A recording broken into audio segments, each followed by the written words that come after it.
Kapag sira ang headlight ng motor nyo guys, huwag nyo munang dalhin kaagad sa sa pagawaan. Check nyo muna kung may gamit naman kayo. Kagaya sa akin nagtaka lang ako bakit walang headlight. Walang naka-display Kita naman walang naka-display. Mahal din kasi pag dadalhin mo sa pagawaan. Pag di na kaya, saka mo dalhin. Pero para sa akin, parang wiring lang to o di kaya switch. Kaya nag-decide akong kalasin. Ayan, binaklas ko na. I-pass forward na lang natin para mabilis. Una kong tinira dito, yung talaga, switch talaga. Duda ako sa switch. Dalawa lang kasi yan Kundi yung bulb or switch sira.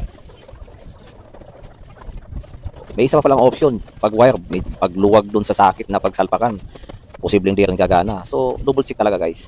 Double check natin mga ka-DIY Ayan na nga, kinalas ko ng switch. Tapos, ulit ko pa to natanggal ko na yung tornilyo. Chinik ko na yung wire niyan. Parang buo naman. Ayan, tinister ko siya. Nire-recta ko siya sa gamit ng Phillips screw. Ayaw talaga. Ayan So, ayan buo naman yung wire niya. Nagaano naman.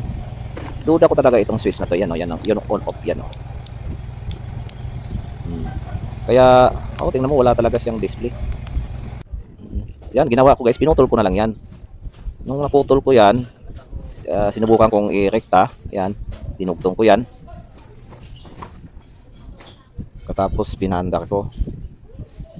Ayan, titingnan natin. Switch on natin.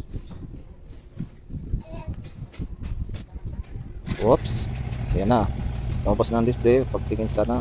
Ayun. Nadali guys. Ayan Ayan ang display Ayun. So, yun lang pala ang problema talaga guys. Dun sa switch. Yun lang guys. Salamat.